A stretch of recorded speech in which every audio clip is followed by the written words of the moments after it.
அந்த பொண்ணு போய் வீட்டுக்கு சேல்ஸுக்கு போயிருந்தோம். சேல்ஸுக்கு போயிருந்தப்ப அந்த பொண்ணு வந்துட்டு பொருள் எல்லாம் சேல்ஸாக கொடுத்துட்டு நம்பர் வாங்கிட்டு வந்துருந்தோம். பரவாயில்ல நம்மளும் லைட்டாக டெஸ்ட் பண்ணி பார்ப்போம். ஹாய் ஃப்ரெண்ட்ஸ், இது உங்கள் SMT 360. நம்ம சேனலோட நோக்கம் மக்களை சிரிக்க வைக்கிறது மட்டுமே. நம்ம வீடியோஸ் பிடிச்சிருந்தா லைக் பண்ணுங்கள், கமெண்ட் பண்ணுங்கள், ஷேர் பண்ணுங்கள். மறக்காமல் நம்ம சேனலை சப்ஸ்கிரைப் பண்ணுங்கள். இப்போ வாங்க நம்ம வீடியோக்குள்ளே போகலாம். அப்போ அந்த பொண்ணு பார்த்தேன், பிடிச்சிருந்து. அப்போ பார்த்து பிடிச்சிட்டு ஒரு வாரம் ஃபோனில் பேசணும். லவ் பண்ணேன், பிடிச்சிருந்து. அந்த பொண்ணு ஓகே சொல்லிச்சு. அவளை எப்போவோ இப்போ என்ன பிரச்சனை? இப்போ வந்து மேம் அந்த பொண்ணு லவ் பண்ணிட்டு இருந்துச்சு.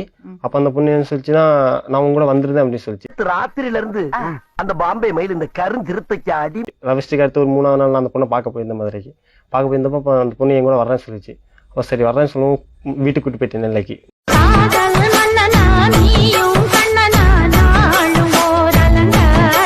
நாங்கள் 3 days இருந்தோம்.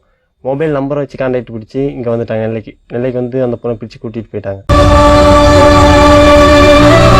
இப்போ அம்மா அப்பா கூட இருக்கீங்களா, இவரோட இருக்கீங்களா? வந்து கூட்டிட்டு போயிட்டாங்க சொன்னீங்க. இல்லை ஃபர்ஸ்ட் என்னங்க எனக்கு ஒண்ணுமே புரியல. அதுதானப்பா எனக்கும் புரியல. ஸ்டேஷனில் போயிட்டு 2ஆக பிரிச்சுட்டு போயிட்டாங்க. 2ஆவது இந்த பொண்ணு 5 days பிரிச்சுட்டு போயிட்டாங்க. இப்போ மறுபடியும் வந்துருக்காங்க. வீட்ல இருந்து தப்பிச்சு ஓடி வந்துட்டாங்க. என்னம்மா நீங்க இப்படி பண்றீங்களாம்மா? சரி, எதனால அவர் ரொம்ப பிடிக்கும்? அவரோட கேரக்டர். Thank you. கல்யாணம் பண்ணி 1 year கழிச்சு யாருக்கு கல்யாணம் பண்ணாங்க? என்ன கல்யாணம் பண்ணி உங்களுக்கு கல்யாணம் ஆயிடுச்சா? ஆயிடுச்சு. இவன் எப்ப? இவருக்கு முன்னாடி இவருக்கு பின்னாடி. என்ன சொன்ன நீங்கிட்ட? பொண்ணதான் பிடிக்கும், பொண்ணோட கேரக்டர் ரொம்ப பிடிக்கும்னு. இதான் கேரக்டரா? நான் வண்டியா கேட்பேன். போடா பொண்ணு, நான் ஒரு நடிகன். எதனால பிரிஞ்ச? அவர் முன்னாடி பிடிக்கலன்னு சொன்னேன், கட்டாயப்படுத்தி கல்யாணம் பண்ணி வச்சுட்டாங்க. என்னடா வாழ்க்கை இது, மனுஷ வாழ்க்கை. முன்னாடி அவங்க மேல எந்த அஃபெக்ஷனுமே இல்லாம தான் கல்யாணம் பண்ணேன். எல்லாருமே கம்பல் பண்ணி வச்சுட்டாங்க. பொண்ணு நீ வெளியில கொடுத்தா ரொம்ப இதா இருக்கும், மாமன் நல்லா பாத்துக்குவான் அப்படி இப்படின்னு சொல்லி கல்யாணம் பண்ணி கொடுத்துட்டாங்க. சொந்தக்காரெல்லாம் சும்மாயா? நான் 1 வருஷமா வீட்டுலதான் இருந்தேன். கணவன் மனைவிமா வாழவே இல்லையா? 1 மாசம் வாழ்ந்தோம். ரொம்ப முக்கியம், இதெல்லாம் உங்ககிட்ட சொல்லிடுறேன். ஏன்பா இப்படி பிரச்சனையை இழுத்து விட்டுக்கிறீங்க? ஏன் தம்பி, கல்யாணம் ஆன பொண்ணு பாவ கர்மா ஊராடாது. இவன் முண்டாட்டி அவன் வச்சிருக்கேன்றியா, அவன் முண்டாட்டி இவன் வச்சிருக்கேன்றியா. என்னம்மா, எனக்கு மாமா கூட வாழ இஷ்டம் இல்ல. அதுக்குன்னு இப்படி பண்ணலாமாமா? நமக்கு ஒத்து வருமா? ஒத்து வராதுதான்.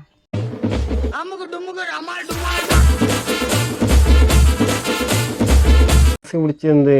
அதனால இனிமே நான் சம்மதிச்சிட்டேன், அதுக்காக அந்த பொண்ணை விட முடியாது, அந்த பொண்ணு வரேன்னு சொல்லிடுச்சு அப்படின்னு தான் சொன்னேன்.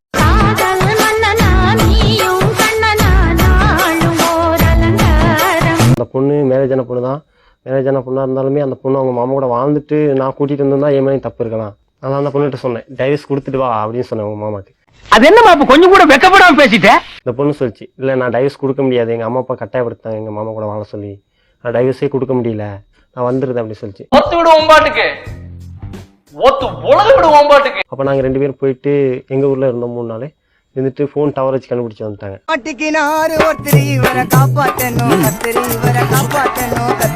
என்னப்பா முடிவு?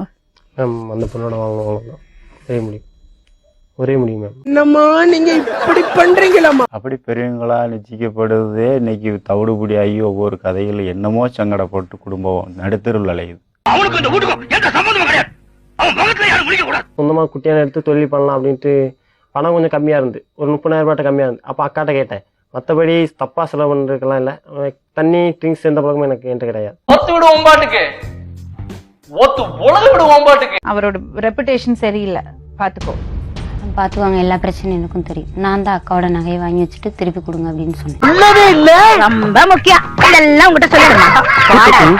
அவ என்ன சொல்றான்னா, ரொம்ப சொன்னேன்னா எனக்கு மாமா பிடிக்கலன்னு கட்டாயப்படுத்தி கல்யாணம் பண்ணி வச்சாங்க சொல்றான். அதெல்லாம் இல்ல, இவ பேசுறப்பெல்லாம் பொய். இவனுக்கு ஒரு சீட் எடுத்து பாருங்க ஐயா, வெறும் பொய்யா சொல்லிக்கிட்டு தெரியலாம். நான் விருப்பப்பட்டிருந்தா நான் வாழ்ந்திருப்பேன் அவர் கூட. நான் ஏன் 1 வருஷம் வீட்டுல இருக்க போறேன்?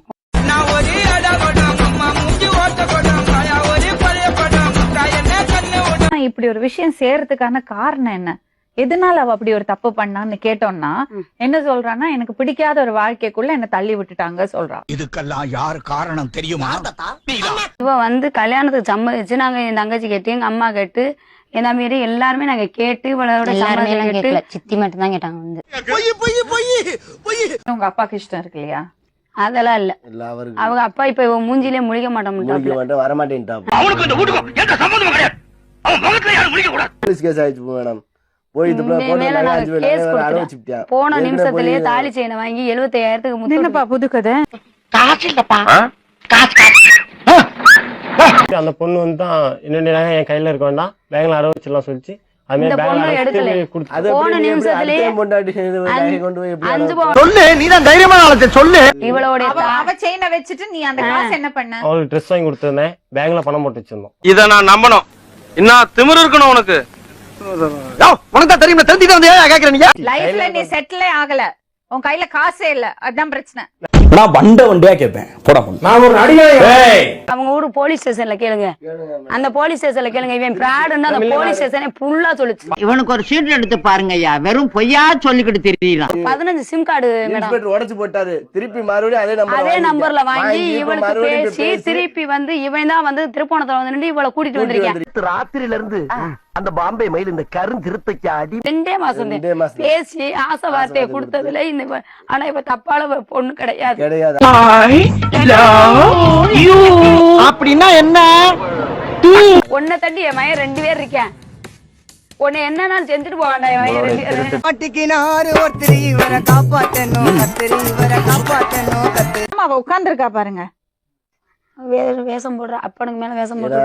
என்னம்மா நீங்க இப்படி பண்றீங்களா? அப்பா நல்லாதான் வச்சிருந்தேன். அப்புறம் என்ன உனக்கு பிரச்சனை? உனக்கு பிரச்சனை மாமா தான் பிரச்சனை.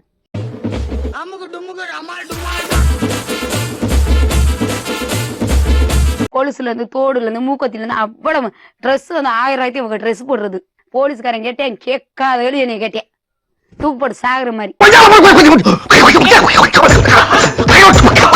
இந்த பையன் 2 மாசமா பேசுனேன்ல, அதுலதான் எப்படியும் மனசை கோளாரப்படுத்திட்டேன். தப்பான பிள்ளை கிடையாது. அப்படின்னா என்ன? பையன் பாத்திரம் கொண்டாந்து வித்தியா இல்ல வித்திர போனு நம்பர் எப்படியே வாங்கி இருந்திருக்கேன். இப்ப கொடுத்துருந்துருக்கான்.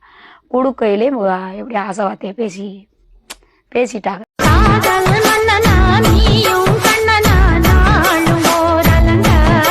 களவாண்டு கள்ளக்கடத்துல வந்துட்டாண்டு கேஸ் இருக்கு.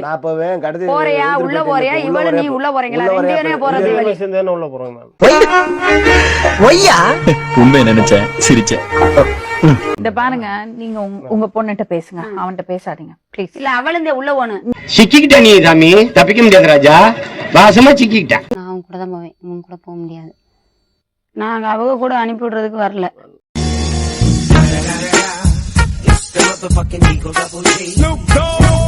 அந்த பொண்ணு ஒரு நாள் கூட கொண்டு வரல மேம், ₹1 கூட பணம் கொண்டு வரல. இல்ல நான் தான் பணம் ரெடி பண்ணி நான் தான் கூட்டிட்டு வந்தேன். இது நம்ம லிஸ்ட்லயே இல்லையே. அடேங்கப்பா. இப்போ அந்த பொண்ணு வரையில அந்த கையில இருக்கிற மோதிரம், அந்த காலாடு கம்மல் மேம், அதோட தான் என் கூட வந்து. வேற எதுவுமே கொண்டு வரல. யார் ஒருத்தன் முன்னாடி ஓடி பண்ணியாரா? அவன் 1000 ஆன்டிகளை பார்த்த அபூர்வ சிகாமணி சார். சந்தோஷமாக வீட்டுக்கு செல்லுங்கள். நன்றி, வணக்கம்.